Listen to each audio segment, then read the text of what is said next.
성부와 성자와 성령의 이름으로 영광이 성부와 성자와 성령께 처음과 같이 이제와 항상 영원히 아멘. 오랫동안 거룩히 통회를 힘써 바라는 수련을 않고는 천상으로부터 오는 위로를 받기에 부당하다. 너 진심으로 통회 바라기를 원하거든 자리에 누워 반성하여라. 시편 4장 4절. 한 말씀같이 내 방에 들어가 세상의 모든 번잡을 피하라. 내가 밖에서 자주 잃은 바를 방 안에서 찾아 얻으리라. 방에 항상 거하면 거하기가 좋고 방을 잘못 지키면 염증이 난다. 내가 입회하기를 시작한 때부터 방에 잘 거하기로 힘쓰고 방을 잘 지키면 후에 사랑하는 것이 될 것이요 달고 단 위로가 될 것이다. 네. 6절 읽을게요. 침묵과 정수 가운데서 신심 있는 영혼이 진보하고 성서에 심오한 것을 배운다. 잠잠하고 정숙한 곳에서 태읍, 통곡의 근원을 얻어 밤마다 자기를 씻어 주토리하며 세상의 모든 번잡을 더욱 멀리하여 더욱 조물주와 친밀해진다. 그러니 사람이 자기를 아는 이들과 신으를 떠나게 되면 하느님께서 당신의 거룩한 천사들과 더불어 그에게 가까이 오실 것이다. 자기를 소홀히 하고 기적을 행하는 것보다는 숨어 살며 자기를 살펴 다스리는 것이 낫다. 열심한 사람으로서 드물게 밖에 나가고 남의 눈에 보이기를 피하고 사람들을 보기까지 싫어함은 매우 아름다운 일이다. 네, 5절, 6절.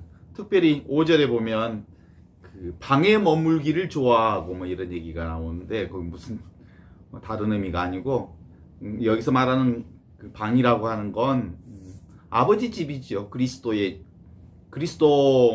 의식 안에 머무는 하느님 아버지의 집, 아버지와 일치하는 일이죠. 6절도 역시 이렇게 남의 보이기를 피하고 뭐 이런 얘기들을 자꾸 하는데 그것도 역시 외적으로 시선을 돌리지 말고 내면 세계 안에 그리스도와 함께 머물기를 좋아하라. 그래서 다른 사람한테 뭐 인정받는 것, 외적으로 활동하는 것, 그리고 무언가를 이루어내려는 것, 뭐 애써 무엇을 하려고 하는 것보다 내면 안에서 이루어지시는 하느님의 성령께 훨씬 더 마음을 두어라라고 하는 얘기들 있죠. 이런 얘기를 쭉 읽어내면 14세기, 15세기 준주성범 그 토마스 아켄피스가 쓴 이 준주성범이라고 하는 게 그리스도 중심의 영성운동으로서 한 큰 물줄기를 형성하고 있다는 사실을 알 수 있어요. 바로 이 그리스도 중심의 영성운동은 특별히 자신을 깊이 살펴보고 모든 유혹과 세속으로부터 떠나서 오로지 그리스도 안에서 그리스도를 본받아 하느님과의 은총, 사랑 안에 응답할 수 있도록 이끌어주게 하는 영성이다. 이렇게 말할 수 있어요. 준주성범의 영성적 원리는 결국은 그리스도의 정신을 본받는 것으로서 하느님과 일치를 이루는 그리스도 의식, 전체 의식에 있다. 이렇게 볼 수 있습니다.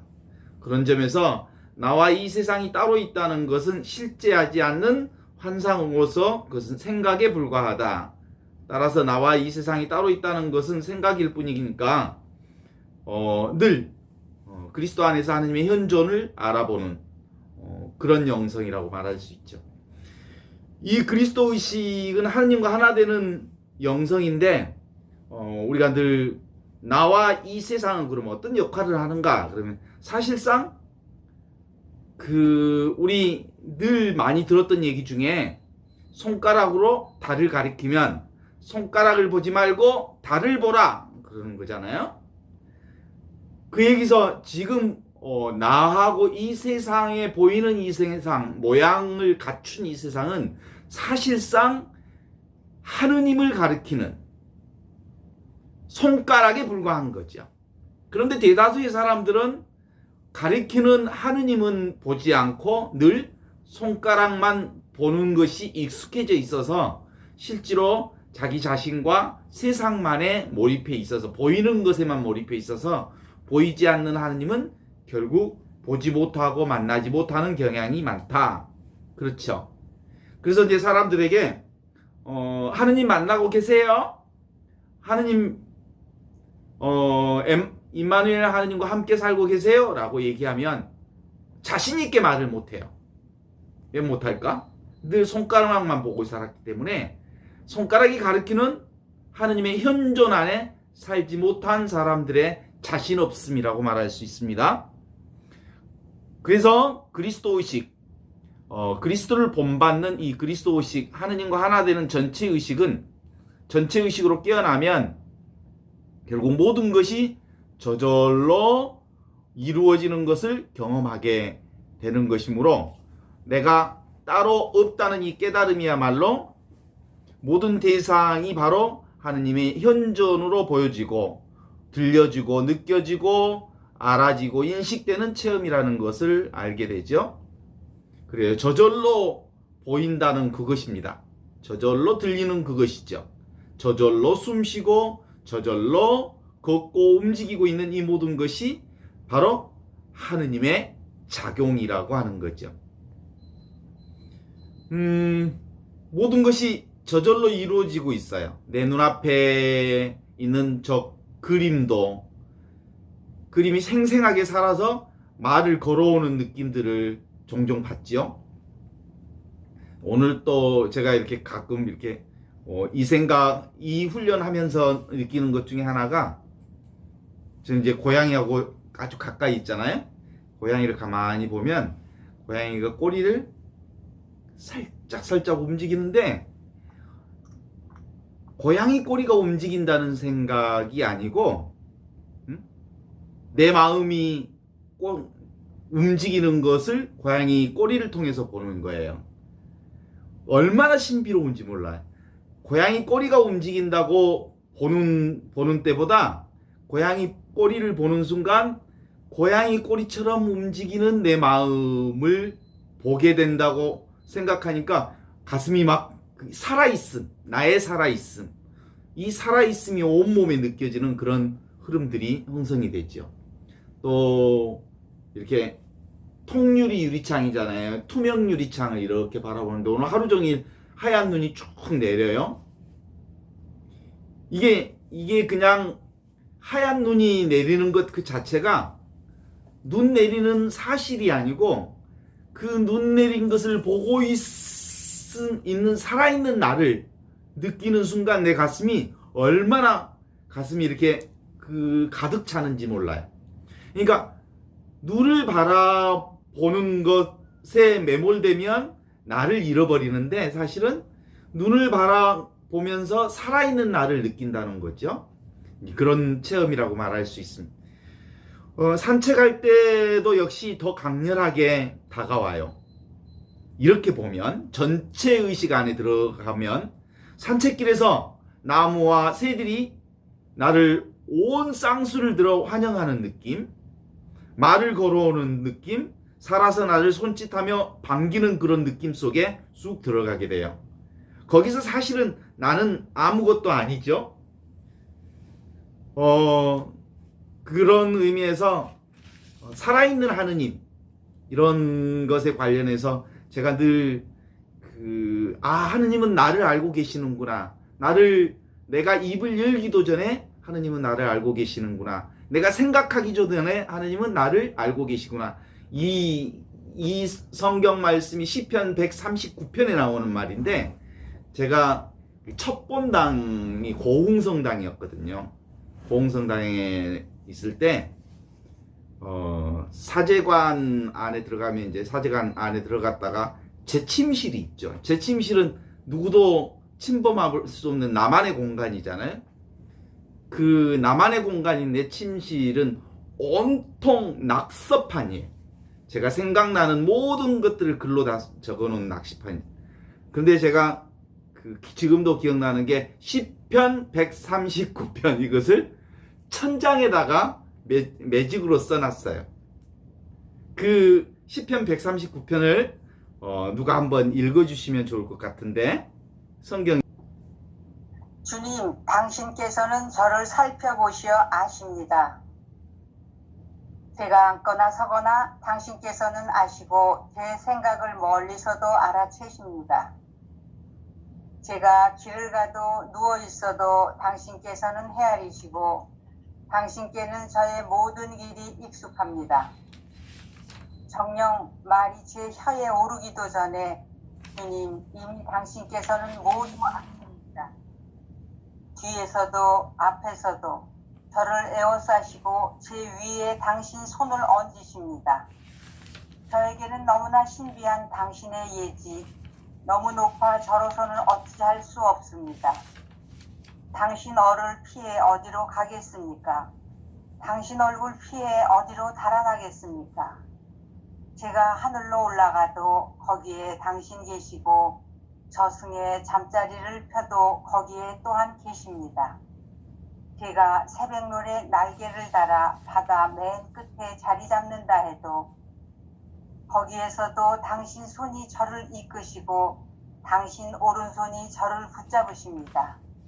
어둠이 나를 뒤덮고 내 주위의 빛이 밤이 되었으면 하여도 암흑인 듯 광명인 듯 어둠도 당신께는 어둡지 않고 밤도 나처럼 빛납니다. 정녕 당신께서는 제 속을 만드시고 제 어머니 뱃속에서 저를 엮으셨습니다. 제가 오묘하게 지어졌으니 당신을 찬송합니다. 당신의 조물들은 경이로울 뿐 제 영혼이 이를 잘 압니다. 제가 남몰래 만들어질 때, 제가 땅 깊은 곳에서 짜여질 때 제 뼈대는 당신께 감추어져 있지 않았습니다. 제가 아직 태아일 때 당신 두 눈이 보셨고 이미 정해진 날 가운데 아직 하나도 시작하지 않았을 때 당신 책에 그 모든 것이 쓰여졌습니다. 하느님, 당신의 생각들이 제게 얼마나 어렵습니까? 그것들을 다 합치면 얼마나 웅장합니까? 세어보자니 모래보다 많고 끝까지 닿았다 해도 저는 여전히 당신과 함께 있습니다. 오 하느님, 당신께서 죄인을 죽이신다면 피해 줄인 사내들아 내게서 물러가라. 아들은 당신을 두고 흥흉하게 이야기하며 사악하게 당신을 거슬러 일어섭니다. 주님, 당신을 미워하는 자들을 제가 미워하지 않을 수 있겠습니까? 당신을 거역하는 자들을 제가 업신여기지 않을 수 있겠습니까? 더할 수 없는 미움으로 그들을 미워합니다. 그들은 저에게 원수가 되었습니다. 하느님, 저를 살펴보시어 제 마음을 알아주소서. 저를 꿰뚫어 보시어 제 생각을 알아주소서. 제게 고통이 길이 있는지 보시어 저를 영원의 길로 이끄소서. 아멘. 네. 제가 사제서품 받고 첫 본당인 고흥본당에 갔는데 고흥본당 사제관 제 방안을 온통 낙서통으로 만들었지만 제일 기억에 남는 것은 천정위에다 기록해 놨던 이 시편 139편이죠. 침대에서 누우면 곧바로 보였던 글귀입니다. 당신은 제 생각을 멀리서도 아십니다. 제가 길을 가도 누워 있어도 당신께서는 헤아리시고 당신께서는 저의 모든 길에 익숙하십니다. 사실은 제가 입을 열기도 전에, 제가 생각하기도 전에, 내가 태어나기도 전에, 내가 세상을 보기도 전에, 그래서 당신은 늘 살아계셔서 나와 함께 계시다는 것을, 그 하느님 살아계신 것들이 다 우리를 보여주고 있잖아요. 살아있는 것들이 이 자리를 보여주고 있어요. 나무들이, 새들이, 꽃들이, 살아있는 것들이 다 사실은 나를 보여주고 있는 것들이죠. 특별히 오늘 송이송이 하얀 눈꽃송이들이 결코 다른 곳에 떨어지지 않는구나. 이 한 곳에 떨어지는구나. 그런 느낌이 왔어요. 하느님의 하얀 눈꽃송이를 보면서 눈꽃송이에 매몰되지 않고 실제로는 그 하느님의 하얀 눈꽃송이가 하느님 자리에 떨어지고 있다고 하는 거죠. 바로 지금 이 자리에 그 눈꽃송이가 떨어지는구나. 생각하면 눈으로만 보이고, 생각하면 여러 가지 생각들이, 눈 왔을 때 무슨 첫 만남의 생각들이 드러나고 그러지만, 실제로 생각이 사라지면 하느님의 자리, 그 자리만 남게 되는 거죠. 어떤 선사가 이런 물음을 했다고 그래요. 그 빈 껍데기는 여기 있는데 매미는 어디에 갔는가 라고 하면서 매미의 껍데기, 그 허물, 매미가 사라진 허물을 이렇게 들고서 빈 껍데기는 여기 있는데 매미는 어디 있는가, 이런 얘기를 하면 사람들은 대부분 99%가 뭘 얘기해요? 생각하기 시작해요. 생각하면 어떤 대답도 틀린 대답이에요. 그때 주로 생각하는 사람들이 생기면 그때 옆에를 콱 꼬집는다고 그래요. 그러면 아야, 그렇죠? 매미의 허물이 여기 있는데 매미는 어디 있는가? 생각하면 그르친다고 하는 그 얘기는 뭐냐면, 꼬집어준다는 얘기, 생각으로부터 벗어나게 해주는 거예요. 그러면 아야 하는 소리가 들리죠. 아프다는 얘기죠. 아프다는 얘기는 살아있다는 거죠. 살아있음, 이것이 매미를 생각하게 하는 집인 거죠. 바로 이거다. 살아있음, 그것이 매미를 만들기도 하고 매미를 없애기도 하는 그 집이다. 그러니까 매미가 어디 있어요? 살아있음만이 매미를 알아차리는 거죠. 살아있는 자리에 매미가 있는 거예요. 무슨 말인지 아죠? 따라서 오직 살아있음, 모든 것은 홀로 존재하는 법이 없이 사실은 살아있다고 하는 이것이 매미를 만들어내요. 살아있는 이것이 하얀 눈꽃송이가 보이게 되고, 살아있는 이것이 뭘? 오늘 세찬 바람이 부는 바람 소리를 듣게 하는 거죠. 바람이 어디 있냐면 바람이 부는 곳에 있지 않고 살아있는 여기에 있는 거예요. 그래서 우리가 지금 줌이라고 하는 가상 공간에 만나고 있는 것, 이렇게 만나기 위해서 얼마나 많은 각각의 우주가 합하여 이 순간을 만들었는지 놀라운 것 아니에요? 이 단 하나의 인연도 어긋났다면 지금 이 순간이란 있을 수가 없어요. 숨 한 번 내쉬고 들이쉬는 것보다도 짧은, 하느님의 눈으로 보면 이 순간이, 하느님은 우주의 시간을 준비해 온 시간이죠. 그래서 늘 그렇게 얘기하잖아요. 우리 인생을 얘기할 때 천년도 지나간 어제 같고 라고 얘기하잖아요.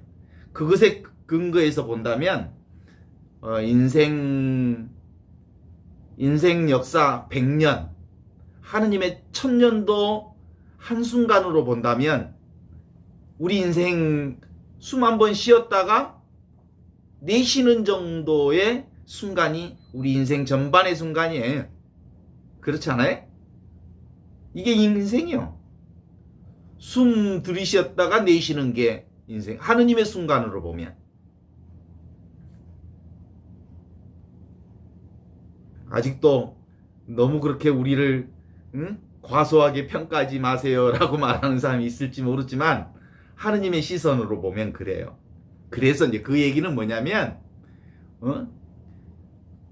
우린 성별도 다르고 취미도 다르고 관심사도 다르고 이런 우리가 사실은 놀라운 하느님의 섭리 속에서 이렇게 한때 모였다고 하는 사실은 하느님의 시간으로 보면 정말 짧은 순간이지만 또 한편으로 보면 얼마나 긴 기간 동안 한순간도 빠짐없이 세밀하게 우리를 준비시켰는지 모른다. 이렇게 볼 수 있는 거죠. 이것 하나의 하느님이 모든 것을 드러내는 하느님의 사랑이다. 하느님의 현존이라고 말할 수 있죠. 이것이 우주의 보편적 진리라고 하는 말이에요. 그 보편적 진리를 지금 바로 이것, 살아있는 이것, 이게 바로 텅 빈 충만이요, 텅 빈 알아차림이요, 공적 영지요, 없이 계시는 하느님이라고 하는 거예요. 아주 간단해요. 지금 바로 이것이 보고 있잖아요. 보고 있는 거 아시죠? 지금 이것이 듣고 있잖아요. 듣는 거 아시죠? 지금 이것이 느끼고 있잖아요. 지금 이것이 인식하고 있어요. 바로 지금 이 살아있는 이 자리에서 벌어지고 있는 일들이에요. 바로 이 자리에서 그 많은 일들이 일어났다 사라져요. 이 자리가 바로 하느님 나라 자리예요.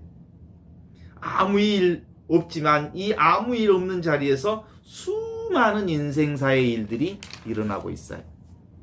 바로 이 자리에는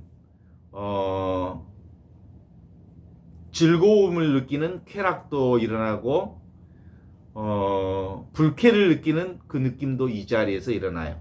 이게 하느님 나라의 상태라고요. 그래서 하느님 나라는 정말 그 닦을 필요 없이 청정하고 아무것도 부족함이 없는 있는 그대로 완전하고 완벽해서 구할 일도 찾을 일 필요도 없는 텅 빈 충만으로 가득한 자리가 하느님 나라 자리라고 하는 거죠. 이 자리는 인연 따라 수많은 이미지와 상들이 왔다 갔다 하는 자리고요. 그러므로 집착만 하지 않으면 이 아무것도 없는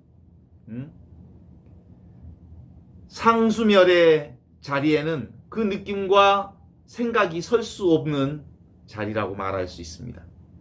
그러므로 하느님 나라는 인연 따라서 하느님의 현존이 순간순간 일어났다 사라질 뿐, 바다의 파도처럼 물의 물결처럼, 그리고 오직 바다요 물만 있을 뿐입니다. 그것이 오직 하느님만 존재한다고 하는 이것이죠. 내가 지금 자동차를 몰고 지나가면 자동차가 막 창밖으로 수많은 경치들이 지나가지만 보는 것은 이것뿐이잖아요. 그래서 이건 사라지지 않는 그 자리죠. 그래서 그러면서 늘 우리가 이제 다시 생각해 보면서 나는 내가 아니다. 나라고 하는 것은 이름일 뿐이다. 그러므로 나는 하느님을 드러내는 현존이다. 라고 하는 생각으로 다시 한번 봐요.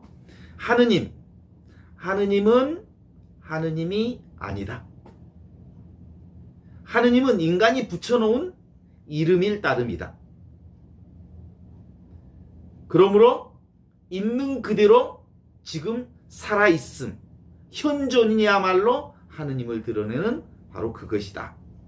그래서 하느님은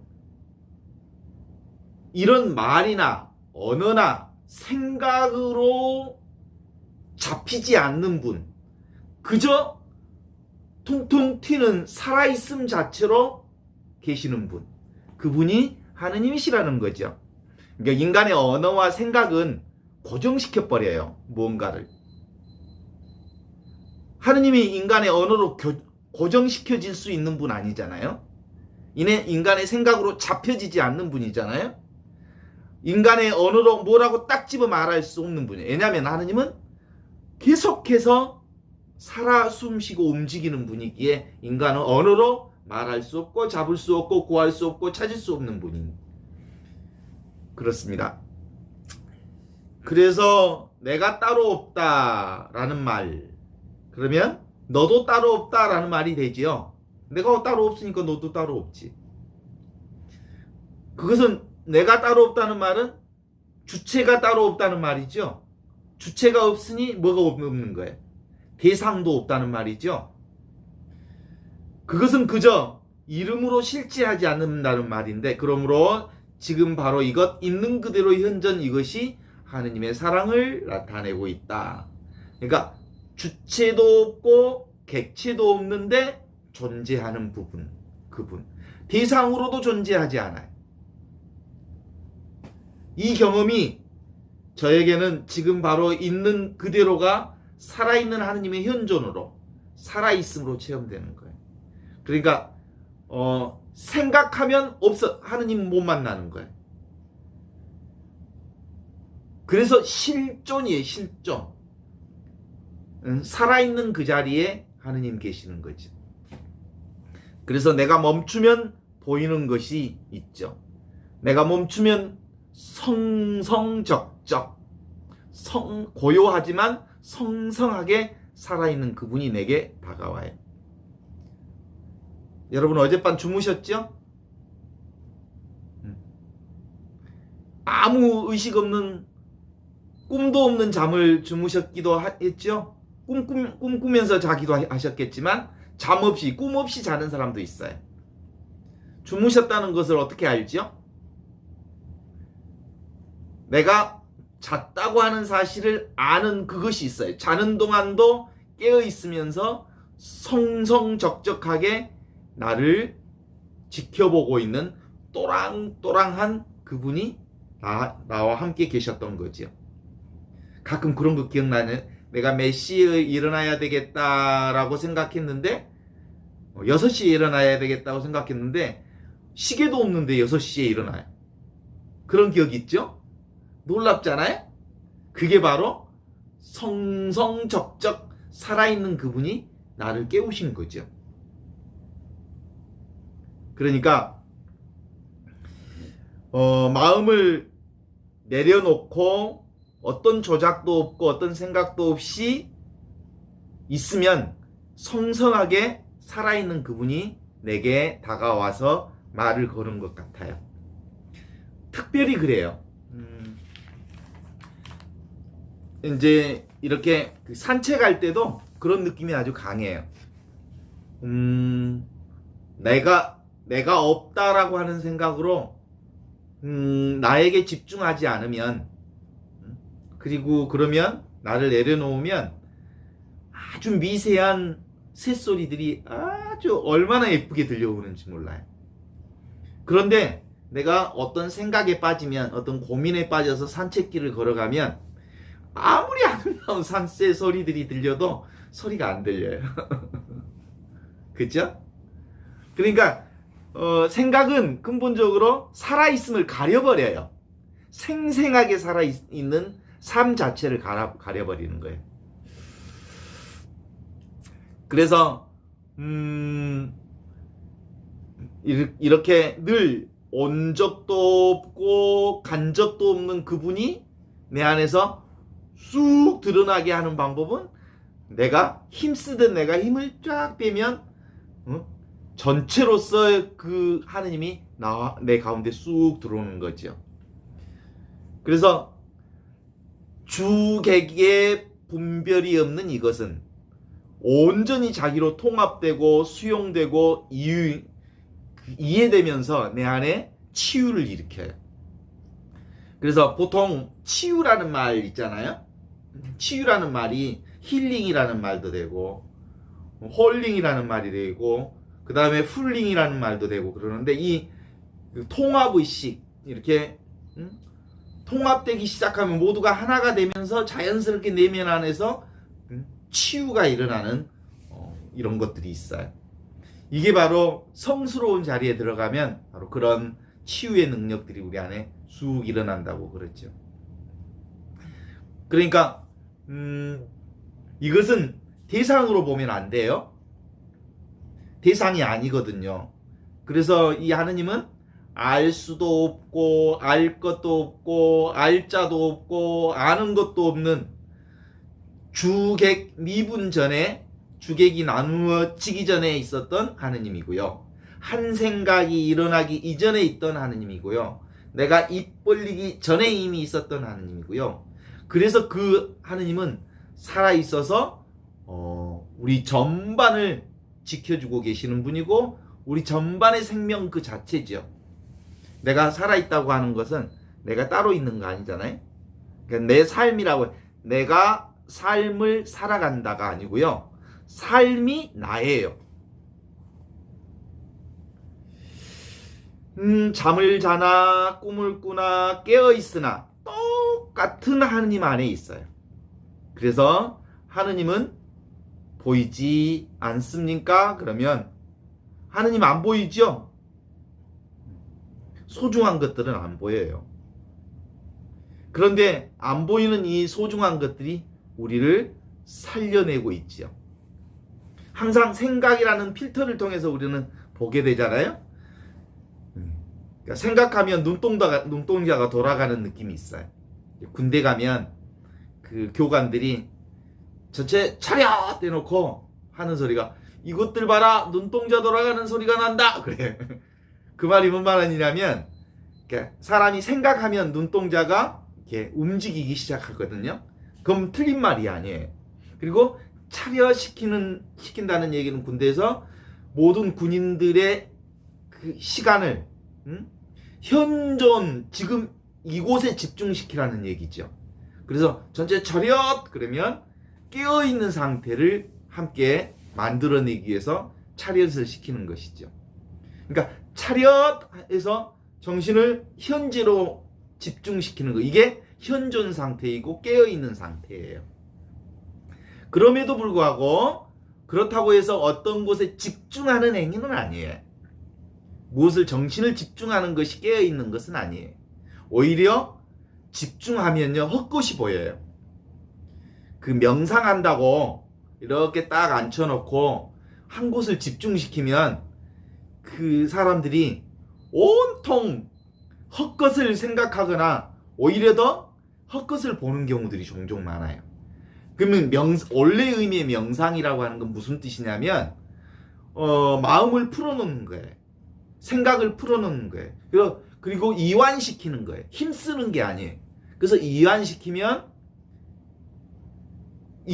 상태에서 나를 아주 자연스럽게 놔두면, 예를 들면 바퀴벌레 기어가는 소리도 알아차리게 되는 거예요. 왜 그럴까요? 사실은 아주 내 자신이 텅 비어있기 때문에 아주 미세한 소리도 잡아낼 수 있어요.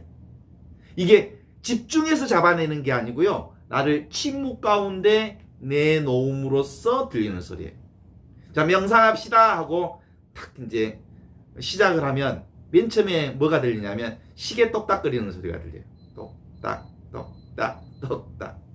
이게 무슨 소리냐면 집중해서 들리는 소리가 아니고요, 생각을 내려놓으니까 자연스럽게 주변의 소리들이 들리는 거예요. 주변의 소리가 들린다고 하는 것은 내 생각이 비워졌다는 거예요. 비워지기 시작하고 있다는 뜻이에요. 그래서 명상은 그렇게 아주 이완시키는 작업이에요. 이완시키면서 살아있음을 느껴내는 훈련이라고 보죠. 그래서 사람들은 집중을 통해서 명상이 어떤 그 놀라운 체험들을 하게 한다고 그러는데 그거 다 헛것 보는 거예요.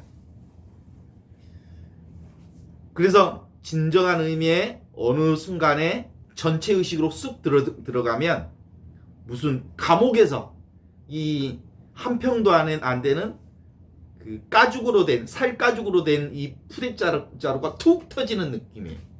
그래서 이 내가 없어지고 우주와 내가, 그러니까 경계가 없어지는 느낌이죠. 답답했던 것이 훅 열리는 느낌이죠. 인식의 벽이 사라지는 느낌이에요.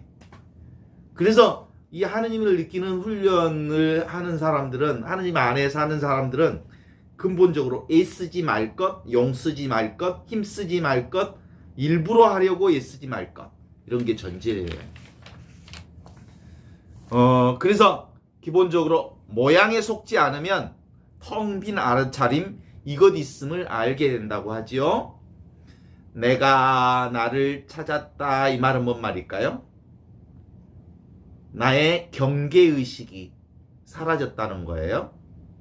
나의 경계의식들이 없어졌다는 거예요.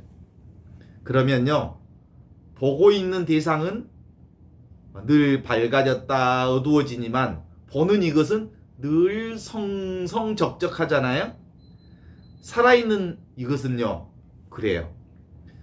보고 있는 이것은 밝으면 밝은 줄 알고 어두우면 어두운 줄 알고 또 이 아는 것은 늘 변함이 없어요. 그래서 잠들면 내가 없음을 알아요. 깨어나면 내가 깨어 있음을 알고요. 슬프면 슬픈 줄 알고 괴로우면 괴로운 줄 알고 그 아는 것을 대상으로 보려는 마음을 멈추면 모든 것이 통으로 보여요. 대상이 아니어서 알 것도 알 자도 암도 없는 모든 것, 모를 것도 모름도 아닌 바로 그것이지요. 그게 뭐라고요? 주객이 나누어지기 이전, 주관과 객관이 나누어지기 이전, 생각이 일어나기 이전, 입을 벌리기 이전 그 나를 살펴보는 그분이에요. 그분이 오늘 139편 시편 139편에 나오는 내 생각을 멀리서도 알아보시는 그분. 내가 길을 가도 누워도 당신께 헤아리시고 당신께서는 저의 모든 길이 익숙합니다. 정녕 내 말이 내 혀에 오르기도 전에 주님 이미 당신께서는 모두를 알고 계십니다. 그 아시는 하느님이 늘 나와 함께 계시는 거죠. 그러니까 그 하느님을 만나기는 세수하다가 코 만지기보다 쉬워요. 왜냐하면 이미 나니까, 이미 이것이니까, 이미 모든 것이 그 하느님이니까. 그래서 이건 생각으로는 도대체가 만날 수 없는 분이에요. 그래서 무지의 구름에서 했던 신부님의 말씀이 기억나요. 하느님은 생각으로는 만날 수 없습니다. 오직 사랑으로만 만날 수 있습니다. 사랑은 살아있음을 느끼는 그것이에요. 오늘 오직